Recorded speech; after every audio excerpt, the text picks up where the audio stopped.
빌 게이츠 비교하면은 강왕국은 지렁이가 맞습니다. 전 그거는 당연히 인정을 하고요. 제가 어떻게 감히 빌 게이츠가 비교 대상이 되겠습니까? 그러나 그의 논리는 반박할 수 있다고 저는 생각을 하고요. 여러분의 생각을 댓글에 남기시면 굉장히 재밌을 것 같습니다. 여러분들은 빌 게이츠 편에 들어가지고 저를 반박하셔도 됩니다. 그럼 상당히 재밌겠네요.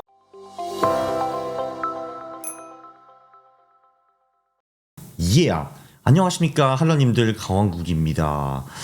최근에 빌 게이츠가 비트코인이 10년 내로 빵원이 된다라고 해가지고 논란이 되고 있습니다. 제가 빌 게이츠 논리를 하나하나 반박해 보겠습니다. 제가 보기에는 빌 게이츠가 틀렸고 제가 맞습니다. 최근 2명의 유명 인사가 비트코인 가치가 빵원이라고 주장을 했는데요. 한 분은 바로 그 빌 게이츠이고 또 한 분은 경제학 노벨상 수상자인 유진 파마입니다. 물론 그 중에서 빌 게이츠를 좀 더 진지하게 받아들여야겠죠. 왜냐면 이분은 자본가이기도 하고 한때 세계 1위 부자였고요.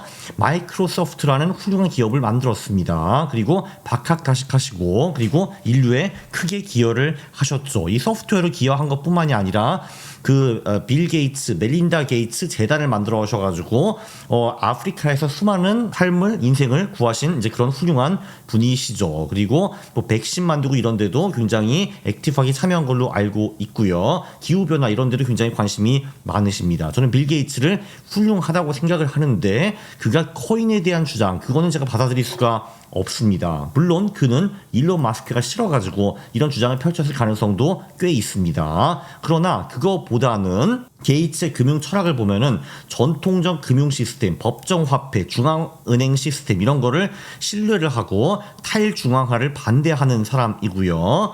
어쨌든 그의 논리를 반박하러 가보겠습니다. 저는 개인적으로 탈중앙화가 더 좋다고 보는 사람이에요. 저는 공익을 대검찰청에서 했거든요. 그때 거기 계신 사무관님이 저한테 이런 말씀을 해주셨습니다.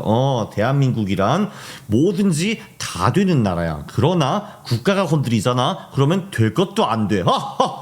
라고 하시더라고요. 그 후에 제가 12년 동안 국가기관에서 근무를 했는데 제가 거기서 느낀 거는 거기서는 될 거는 다 되었는데 근데 그 모든 일이 쓸데없는 일이었습니다. 그 쓸데없는 일을 엄청 열심히 하더라고요. 국가라는 게. 그래서 저는 국가를 별로 안 좋아합니다. 저는 탈중앙화를 좋아합니다. 아무튼 들어가 보겠습니다.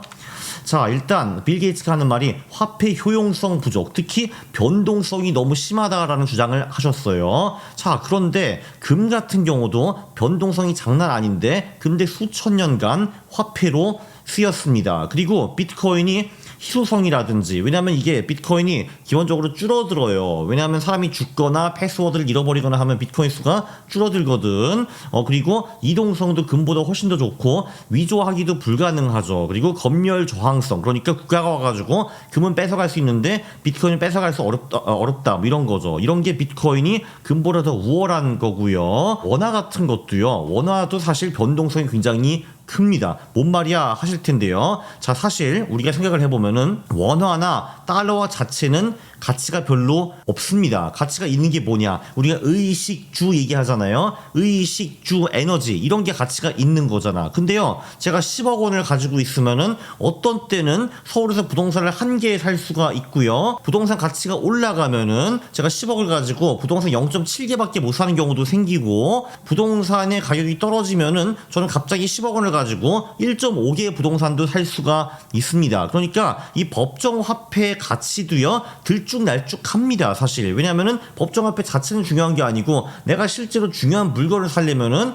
법정화폐가 더 많이 필요할 수도 있고 덜 필요할 수도 있는데, 근데 확실한 거는 법정화폐는 장기적으로는 100% 확률로 가치가 하락한다라는 건데 비트코인과 금은 안 그렇다라는 겁니다. 그러니까 이게 원화나 달러와는 변동성이 별로 없다, 그거는 틀린 말입니다. 왜냐면은 우리가 살 수 있는 고자산들의 변동성이 어마어마하거든요. 그 에너지, 뭐 석유라든지 구리라든지 철이라든지 그것도 마찬가지고, 먹는 거, 밀, 뭐 바나나 이런 것도 다 변동성이 꽤 심하거든요. 그래서 우리가 돈을 갖고 있다고 늘 똑같은 금액을 살 수 있는 거는 아니거든요. 근데 그거는 비트코인도 마찬가지고 금도 마찬가지고 달러와도 마찬가지고 원화도 마찬가지다라는 겁니다. 그래서 변동성이 심하다고 해가지고 화폐로 못 쓰는가? 저는 그렇게 보지는 않습니다. 참고로 저희 모든 것을 GPT랑 먼저 대화를 한 다음에 걔한테 어느 정도 검증을 받은 겁니다. 내가 완전히 엉터리 얘기를 하는 게 아닌가 검증을 다 한번 받은 거예요, 이게. 자, 그리고 두 번째, 내재 가치가 별로 없다라고 빌 게이츠가 주장합니다. 비트코인이요. 근데 솔직히 금도 현금 흐름이 없거든요.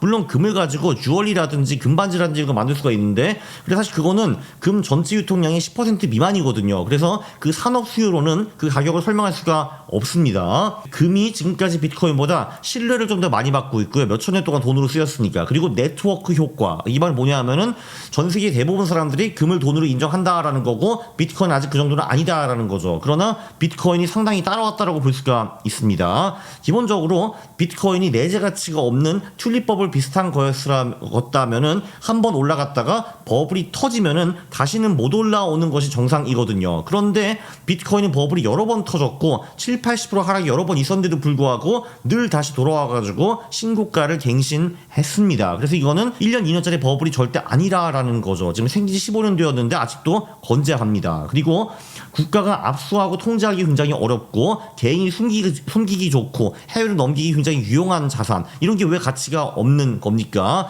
그러니까 사실 우리가 안전하고 멀쩡한 나라에 살고 있으면은 이런 게 가치가 별로 없는 건데, 안타깝게도 세상에는 나라가 200개가 있고 그 중에서 사실 150개 나라는 굉장히 불안정합니다. 언제든지 오랑캐가 쳐들어올 수 있는 거고, 대통령이 내 자산을 뺏을 수도 있는 거고, 경찰이 나를 후드려 팰 수도 있는 거고, 뭐 그렇게 해가지고 우리가 자산을 잃을 수도 있는 그런 나라들에 굉장히 많은 사람들이 살고 있거든요. 예를 들면은 중국도 그 나라 중에 하나입니다. 내가 위 사람이 밉보이면은 시진핑이 워싱턴 해가지고 내 자산을 뺏어갈 수가 있는 거잖아. 그쵸?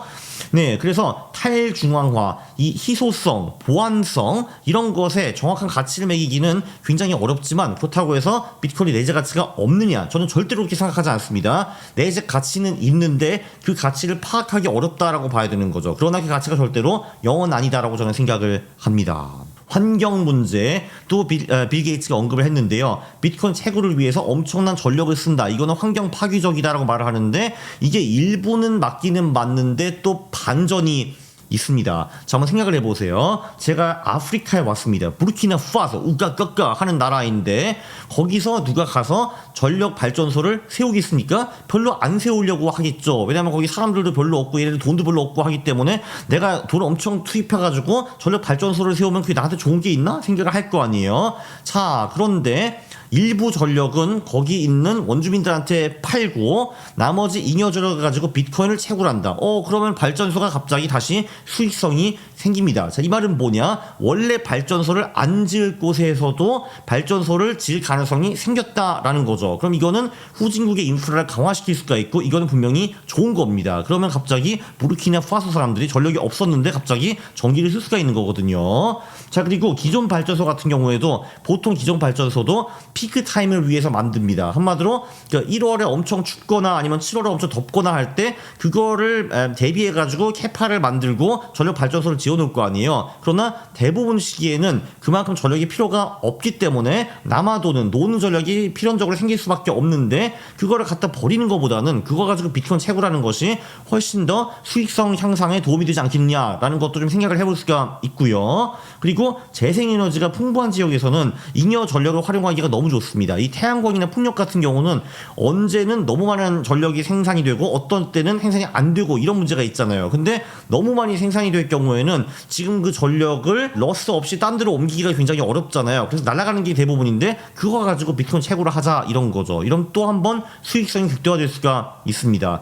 부탄 같은 나라를 보세요. 거기는 물이 워낙 많아가지고 폭포가 콸콸콸 흐르기 때문에 수력 발전을 많이 합니다. 그래서 전기를 엄청 많이 만들어가지고 실제로 수출도 많이 하는 걸로 저는 알고 있기는 해요. 인도 쪽 이런 데로. 근데 거기서도 러스가 분명히 생길 거거든요. 그러니까 일본은 수출 못하는 그런 전력 같은 경우는 그냥 날려먹지 말고 비트코인을 채굴하자 해가지고 실제로 부탄이 비트코인을 엄청나게 채굴해가지고 돈을 상당히 많이 벌었습니다. 그래서 이게 실제로 공상과학이 아니고요. 실제로 이렇게 하는 나라도 있다라는 겁니다. 부탄 비트코인, 부탄 부탄. 나 한번 가보고 싶어요. 한번 구경하고 싶어. 부탄에서 수력 발전으로 어떻게 비트코인을 만드는지 엄청 흥미롭지 않습니까? 그래, 한번 부탄에 가야겠다. 부탄. 자, 그리고 비트코인은 사기 범죄에 많이 쓰인다. 이런 말도 있습니다. 저도 2017년인가? 이제 그때 제가 아니야, 그때 아니구나. 2015년인가 16년 이때 제가 독일에 있었는데 그 업무용 컴퓨터가 해킹 당해가지고 그 해커가 비트코인을 주면은 풀어주겠다라고 하더라고요. 전 그때 비트코인이 뭔지도 몰랐고 이놈한테 비트코인을 주면 왠지 다시 협박할 것 같아요. 그래서 에이 fuck you 해가지고 어차피 내 컴퓨터 아니잖아, 회사 컴퓨터잖아 하고 그냥 날려먹었습니다. 네, 그런 그 경험이 있는데 그보다는 사실 범죄자들은 법정화폐, 특히 현금을 훨씬 더 많이 씁니다. 불법 자금의 99%가 법정화폐라고 해요. 그 가상화폐가 아니고.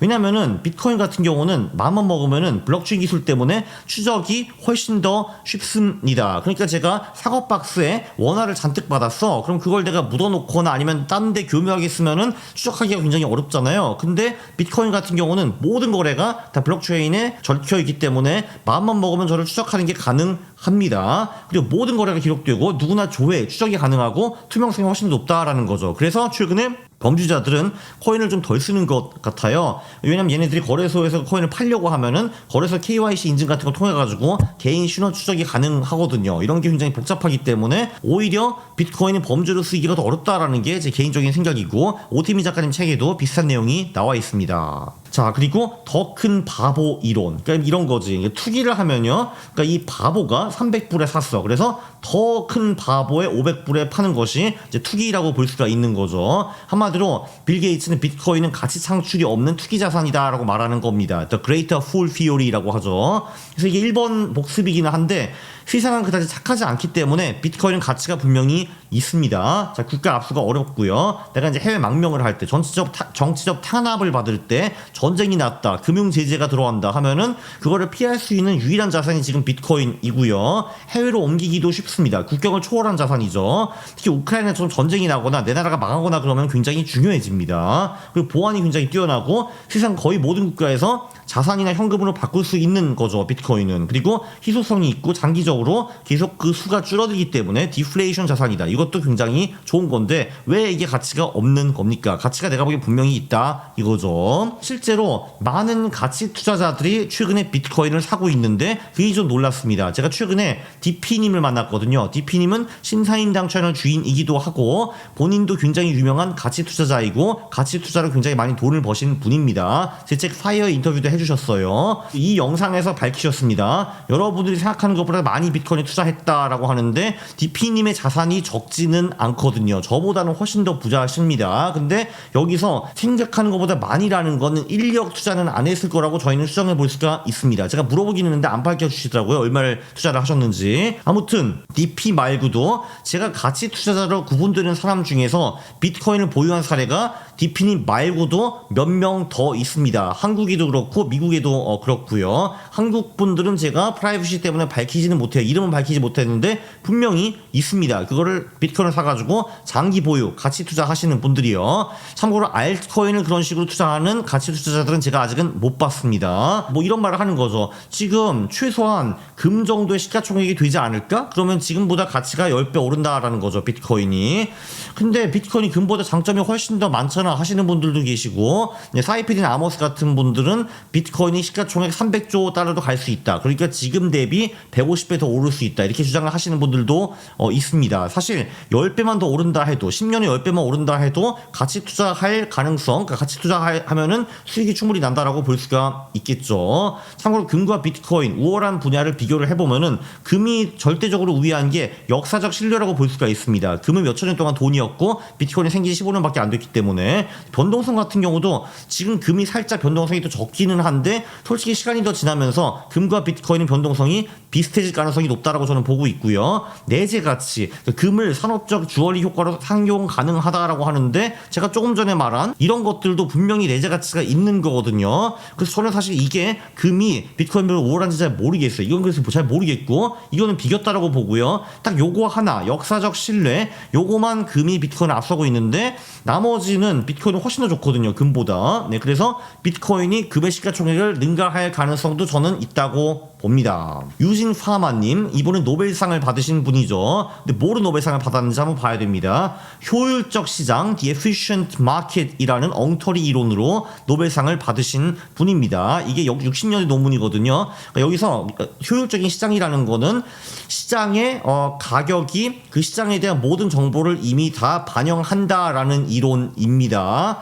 네, 시장은 대체적으로 효율적인 게 맞고요. 시장의 가격이 대체로 합리적인 것은 맞다고 저도 생각을 하는데, 근데 이 이론이 구멍이 너무너무 많기 때문에 시장이 늘 효율적인 거는 절대로 아닙니다. 일시적으로 가격이 많이 빠질 수도 있고 일시적으로 가격이 천정부지로 올라가지고 버블이 형성되는 경우도 굉장히 많거든요. 그리고 정말 하루 만에 가격이 30% 40% 움직이는 경우도 많죠. 특히 코인 같은 경우는. 자, 근데 한 자산이 오늘은 100원이었는데 어제는 60원이었고 그리고 내일은 150원이 돼. 자, 그러면은 이게 정말 합리적인 시장이 맞는 거야? 라고 우리가 생각을 해볼 수가 있죠. 그래서 이분의 이론은 제가 보기에는 별로거든요. 그리고 심지어 본인이 92년에 논문을 내가지고 소형주와 PBR가 낮은 저퍼 PBR 가치주들이 주가지수보다 수익이 높다라는 이론을 펼치셔가지고 시장이 혼란에 빠진 적도 있습니다. 아무튼 이분이 노벨상을 받으셨는데 이분도 할 말이 있으시겠죠. 빌 게이츠와 겹치는 내용이 상당히 많았습니다. 비트코인 변동성이 크다, 내재 가치가 없다, 이런 건 제가 이미 반박을 했죠. 또 뭐가 하나 있냐면은 51% 공격, 그러니까 악의적인 채굴자가 그 비트코인 네트워크 캐시파워의 51%를 차지하는 것을 의미를 하는데, 자, 근데 일단 비트코인이 벌써 2조 달러 되는 시장이고요. 이게 실현하는 것이 매우 어렵다라는 거를 이제 파마님이 아시는지 안 아시는지 모르시는지 잘 모르겠습니다. 일단 공격 비용이 비현실적으로 크고요. 정말 초대형 채굴 시설을 준비해야 되고 전력 소비량도 어마어마할 겁니다. 그리고 성공을 해도 전체 네트워크 상은 불가능하다고 하고요. 이게 뭔가 이상이 있다라고 하면은 기존 유저들이 하드 포크를 한다든지 아니면은 거래소에서 51% 공격을 받은 비트코인 거래를 좀 막는다든지 이런 것이 가능해진다라고 하더라고요. 그리고 이런 게 발생하면 신뢰 하락 때문에 이 51% 공격을 하는 세력이 보유한 비트코인 가격이 엄청 떨어질 거기 때문에 경제적 손해가 날 가능성이 매우 크다라고 하고요. 그리고 실제로 지금은 해쉬 네트워크가 굉장히 분산되어 있어가지고 그걸 다 모아가지고 51% 확보 하는 게 대단히 어렵다라는 겁니다. 왜냐면은 지금 해쉬를 보유하는 사람이 일단은 팔아줘야 될 거 아니야. 본인 장비 이런 것들을. 그게 실질적으로 가능하냐 뭐 이런 거죠. 좀 복잡한 내용이었지만 51% 공격은 이론적으로는 가능한데 현실적으로는 불가능에 가깝다라는 겁니다. 그러니까 확률이 뭐 0.01% 이런 거 가지고 비트코인이 위험하다라고 하시는 건데 이건 좀 아니다라고 저는 생각을 하는 거죠. 요약을 하면은 빌 게이츠 비교하면은 강왕국은 지렁이가 맞습니다. 전 그거는 당연히 인정을 하고요. 제가 어떻게 감히 빌 게이츠가 비교 대상이 되겠습니까? 그러나 그의 논리는 반박할 수 있다고 저는 생각을 하고요. 그 변동성 때문에 비트코인이 돈으로 쓰일 수 없다, 화폐로 쓰일 수 없다. 근데 금도 변동성이 장난 아닌데 돈으로 몇천 년 쓰였고요. 그리고 실제로 법정화폐나 모든 자산이 사실 변동성이 엄청 납니다. 왜냐면 내가 1억 원을 가지고 할 수 있는 그 물건, 서비스 이런 게 수시로 변하거든요. 그래서 사실 원화 같은 경우도 변동성이 굉장히 센 겁니다. 그리고 내가 사는 나라가 흔들리면은 비트코인은 엄청난 내재 가치가 있다라는 것도 굉장히 중요하고요. 환경을 망친다. 제가 보기에는 오히려 전력 효율이 극대화에 도움이 되고 인류에 기여하는 자산이라고 저는 생각을 하고요. 범죄? 나라면 마약 사고 팔 때 현금을 쓰겠습니다. 내가 왜 비트코인을 사가지고 추적 가능하게 만들어놔? 나 같은 경우는 달러나 원화를 받겠습니다. 내가 마약을 사고 팔면요. 빌 게이츠가 일론 마스크 싫어하는 거는 맞는데 그렇다고 해가지고 그와 관계가 없는 비트코인을 매도하면 되겠습니까? 빌 게이츠 이러면 되겠습니까? 자, 그래서 결국은 빌 게이츠 대 일론 마스크 앤드 강왕국입니다. 왠지 빌 게이츠 대 강왕국 하면 내가 많이 쫄리기 때문에 제가 형님을 불러왔습니다. 그래서 이제 1대2 상황을 제가 지금 이제 만든 거죠. 저는 제가 우위하다고 보고 있기는 한데 여러분의 생각을 댓글에 남기시면 굉장히 재밌을 것 같습니다. 여러분들은 빌 게이츠 편에 들어가지고 저를 반박하셔도 됩니다. 그럼 상당히 재밌겠네요. 그러면 이 정도 하고 물러나도록 하겠습니다. 아무튼 제가 보기에는 비트코인 10년 후에 빵원 그거 저는 틀렸다라고 생각을 하고요. 유익한 영상 보셨으니까 구독과 좋아요 부탁드립니다. 싫어요를 누르시면 제가 매우 싫어합니다. 감사합니다.